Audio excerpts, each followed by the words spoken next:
طيب، المسألة الأخرى: يحرم لبن الحيوان المحرم أكله. إذا حيوان لا يجوز أكل لحمه بالتالي لبنه حرام أيضا. مثلا نفرض الأرنب لا يجوز أكل لحمه، افرض إذا واحد قدر يتحصل على لبن الأرنب ما يجوز يشربه.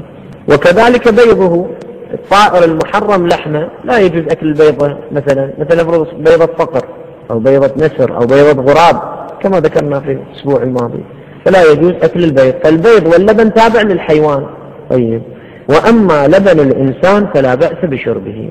سيد الخوئي يقول: نعم، إذا الإنسان باعتبار صحيح الإنسان محرم اللحم لكن لبنه جائز الشرب، طبعا غير الرضيع خذ لا شك أنه يشرب، شنو عنده غير هذا اللبن. لكن نفرض مثلا إذا احتلبنا لبن، مثلا امرأة جزء من لبنها وضعته في كوب ليشربه إنسان آخر، هل يجوز أو لا؟ سيد الخوئي يقول: لا بأس به، ولا تأتي القاعدة أن هذا الحيوان محرم لحمه وبالتالي اللبن محرم. هذا رأي السيد الخوئي رحمه الله. أما السيد السيستاني يقول: الأحوط وجوبا عدم شربه، الأحوط وجوبا عدم شربه. طبعا قلنا كلامنا مو في الرضيع، حديثنا مو عن الرضيع.